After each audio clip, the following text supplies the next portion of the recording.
too, David. My name is Charlie Moore, and I'm so happy to be here. I've got Alan Lenning, the executive director for the museum, is taking care of all the IT stuff. And to be honest with you, he's not doing worth a hoot. We're kind of crooked here. That's my fault. Anyway, thank you so much for inviting me today to talk about AllEarth Rail, our efforts to establish a community rail service here in Vermont.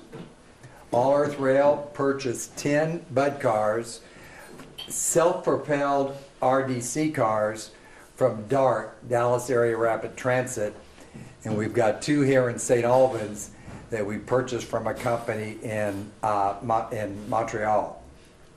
We have the vision of providing reliable community service to Vermont, connecting cities and towns, businesses, hospitals, resorts, and colleges, an alternative to automobiles.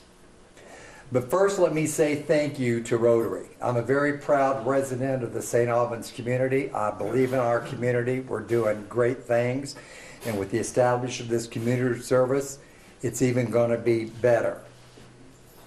But need to thank Rotary for what you do and what you have done for our community. Saving the Ladies was just one example of your efforts and how it generated so much community support and involvement. Every time Sherry and I go to the park, I'm so proud to walk by the fountain and see the benches and see everything that's been established and see the fountain working properly. I'm on the board of the St. Albans Museum with Alex, past member of Tim's House, involved with Martha's Kitchen, and the hospital. We're so fortunate, Jeff, to have you guys. But that's just a few of the nonprofits in the area, and we thank you, and we realize that without your involvement and support, we would be hard pressed to serve in the community. This list goes on and on for your generosity and support. Thank you, Rotary. I have some pictures of some Bud cars. I don't know if anybody knows what Bud cars are, but they're remote diesel cars. They're, these cars were manufactured in Philadelphia. This car here is actually one of the ones that's in St. Albans. Okay. Same car in St. Albans, just from a different end. Okay. And this is the interior. And I tell you, the 2 cars here are going to require some major upgrading and refurbishing. To get them across the border, we had to remove the engines, so we have to get them put back in. But the 10 cars that we purchased from DART in Dallas, let me tell you, are pristine. I mean, they are beautiful. And my goal is to bring at least one of the cars to St. Albans, and you can have your Rotary meeting on the car, and we'll take a short trip. These refurbished stainless steel cars are designed for the northern climates. They do not require costly locomotives and turnaround rail yards, and can be operated cost effectively in what we call the Vermont way. They can be operated as a single unit or multiple units coupled together. These cars were built to last. You're going to be very impressed when you get the opportunity to see them. Each car can carry 94 passengers. Each car is individually motorized. They travel without locomotives. They have EPA certified Cummins diesel engines, 2 to each car, with 360 horsepower on each engine. The cars get over 2 miles per gallon and are more efficient than trucks, which use 10 times more energy. There are 4 wheelchair positions on each car, and our plan is to have bike racks on each car. The cars are ADA compliant. They're built to travel at 85 miles per hour, but will be limited to 59 miles per hour on the main lines in Vermont, which is the same speed as Amtrak. And speaking of Amtrak, everybody needs to understand that this service is not to take over the existing Amtrak routes. We want to complement those routes. AllEarth Rail is an equipment holding company. Our goal is to work with existing public and private transportation services to provide safe, reliable, and cost-effective rail service to transport people. AllEarth Rail is going back to the future. Faced with the challenge of balancing Vermont's goal of significantly reducing the carbon emissions associated with vehicle miles traveled, AllEarth Rail chose to invest in this fleet of Bud cars. They are perfect for this service and designed for rural passenger rail service. They offer flexibility, low operating costs, and reliability for short-haul passenger rail service so needed in Vermont.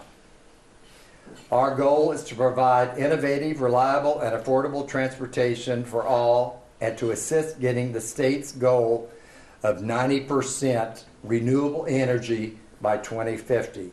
We want to play a role in helping us get to that goal. Vermont has an appetite for passenger rail service. More than $100 million has been spent in recent years to improve the rail infrastructure for the purpose of expanding rail service, rail passenger service. But the railroads forget that the agreement to obtain these state and federal funds, and a quote, the primary purpose of the project will be to benefit inner-city passenger service. Now, the project isn't AllEarth Rail's project, it's a project of upgrading the rail lines, say between St. Albans to the south, the Amtrak route. I hope that made sense, but we have an agreement, a federal agreement, that does state the primary purpose of the project will be to benefit intercity rail passenger service. Having said that, this is still going to be a hard sell to the railroads. They are focused on freight, which is where I came from, but we have to continue to convince them about this great opportunity in Vermont. And I'm telling you, that's going to be a real chore, and my hands are going to be really tied in some instances trying to convince a freight railroad to operate passenger service. At some point, I will need your assistance to help me put some leverage on the railroads so that they understand that this is going to happen. We want it to happen, and the sooner the better. So I'll keep you informed on how my negotiations go with the railroads. Look at the opportunity we have to get cars off of the highways. Just look at exit 19 in the mornings and evenings. A majority of these people could be riding these self-propelled rail cars. And how about if they ride it for free? You think we can get some people riding from between here and Essex and Montpelier, Burlington, Middlebury, Rutland? I think that might be a little good enticement. But where do we start the service? Okay. We are working with the key stakeholders, and multiple partners to explore how and when we can operate regular passenger rail service in Vermont using the Bud cars. But of course, I want to start right here in St. Albans. I would like to start with running to Essex Junction, Global Foundries, I'm not certain everybody's aware, but Global Foundries' back door is right adjacent to our main line, and it is close from here it is to the street. So it's a natural. We will meet with Global Foundries to get them to buy into the project. Give their employees an incentive to ride the train. Essex Junction realizes and supports this, knowing that it will reduce traffic through their community. Once the route is operational, it would not take a lot of effort to continue on to Montpelier.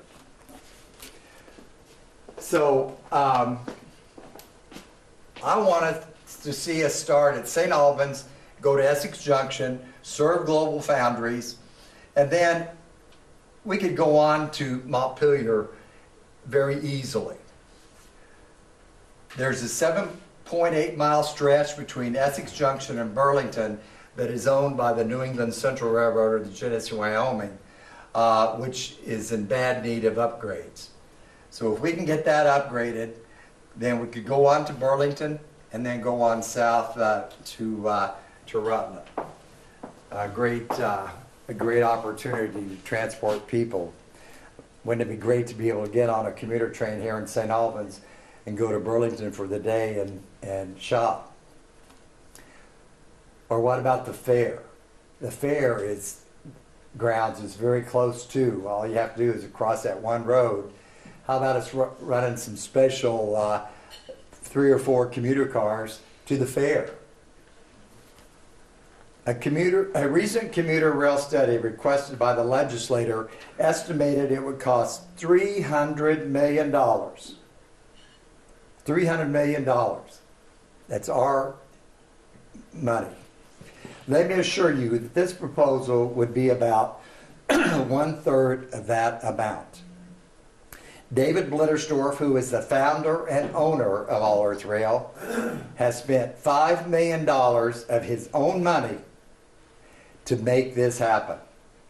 He believes in Vermont and wants to do this the Vermont way. A study was recently conducted to determine properties that are adjacent to the rail lines.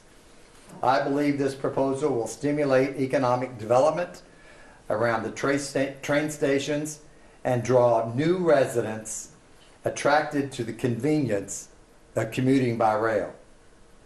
During our negotiations with DART, they shared with us a study that found each dollar invested in rail stations spurred $7 of private investment in commercial development and housing.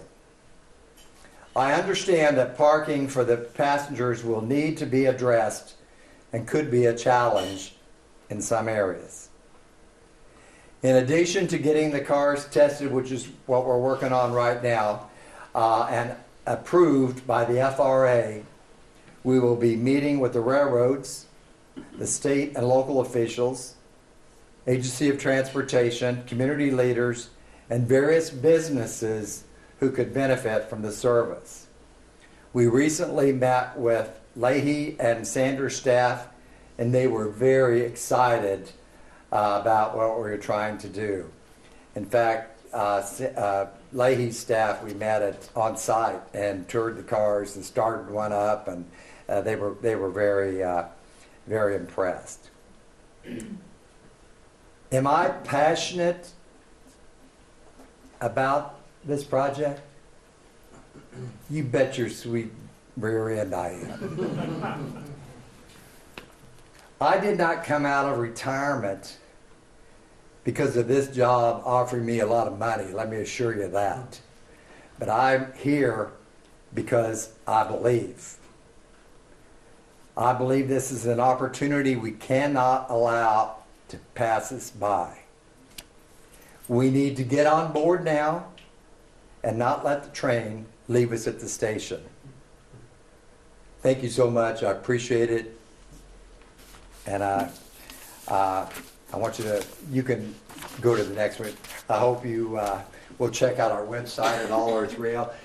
These are, the other 2 pictures were when the cars came from Dallas. They moved from Dallas to Chicago, then on the Canadian National to Montreal, down on the old D&H line on the other side of this lake. And then at Whitehall, they came across the Green Mountain Railroad to Bellows Falls. This is on the Green Mountain Railroad. These are a great shot of Vermont, but a great shot of, you can change it, of the cars. And when we got to Montpelier, we met the mayor of Barrie and the mayor of Montpelier, who checked out the cars and went for a short ride on up to Barrie. They're inspecting the cars at Montpelier. Okay. We're just having a little friendly get together on the cars on our way up to Barrie. Okay. And again, thank you so much. I hope you'll support this project, and if there's any questions, I'll be more than happy to address. What's the estimated time of launching? Well, I hope we can do it within a year. I've got to convince the railroads, especially the New England Central Railroad, that this has to happen. That sounds easy, but I know what the city went through just at Lake and Federal Streets because they asked me to get involved and help negotiate, and that was a chore, let me tell you. So I know this is going to take a lot of work, but I feel very confident about it. I think we can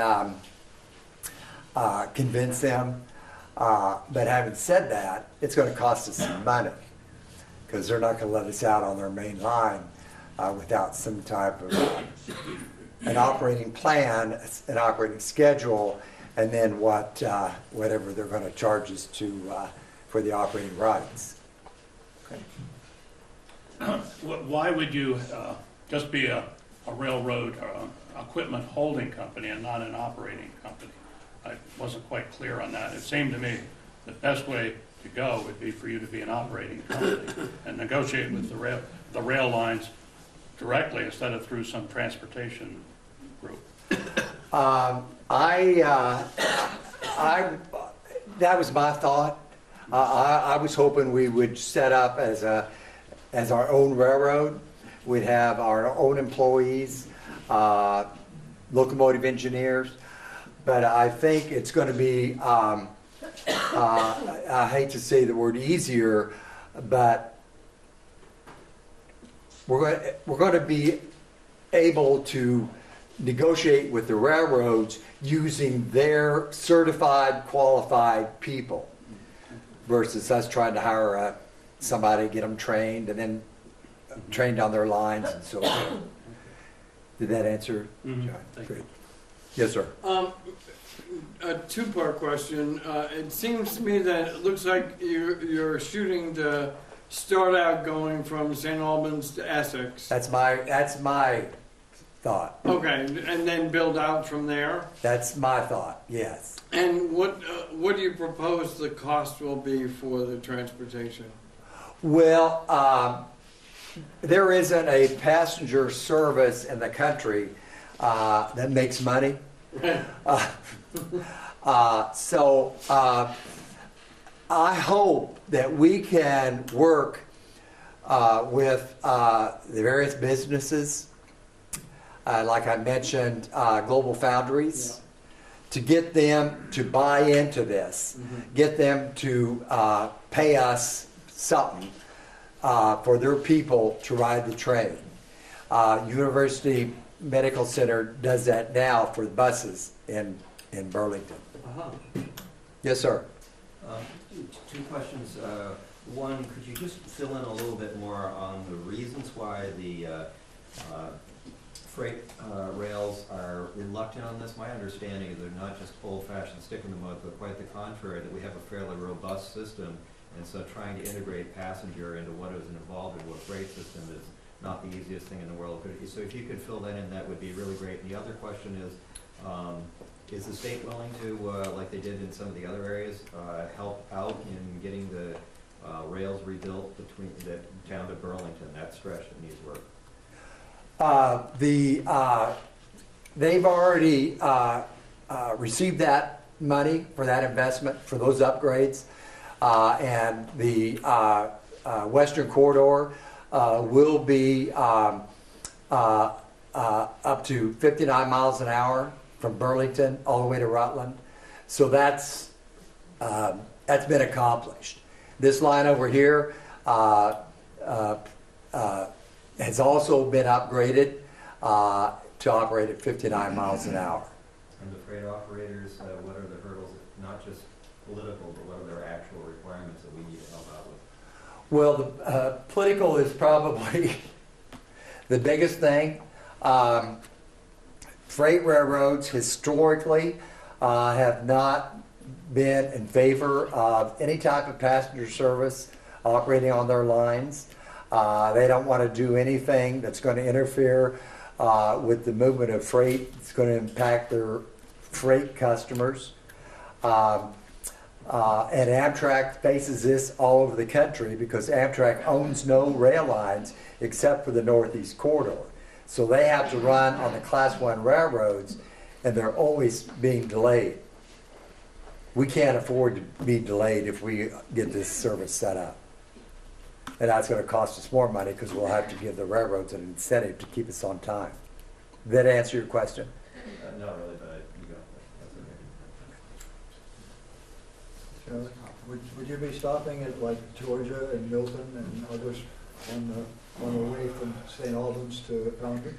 Well, John, I don't know yet. If we can get it running between here and, say, Essex Junction, I feel certain that we're going to need a stop at least Milton. But that's something we'll have to look at and figure out the ridership of the people that drive, so forth.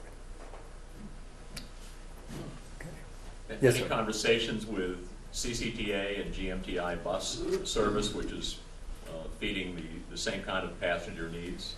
We haven't had a detailed talk with them yet. Chris Cole, I don't know if you know Chris or not, but we've discussed with him about it because of his past relationship with CCTA and Green Mountain Transit. But that is something on our plate to get accomplished. Same thing with the Secretary of Transportation. He's aware of what we're doing. Some members of our group have met with him, but we're going to sit down and provide them a proposal on how we're going to proceed. Charlie, the Rotary would like to thank you for coming to do your presentation today. Thank you. Oh, wow. Thank you. Thank you. Can't beat that.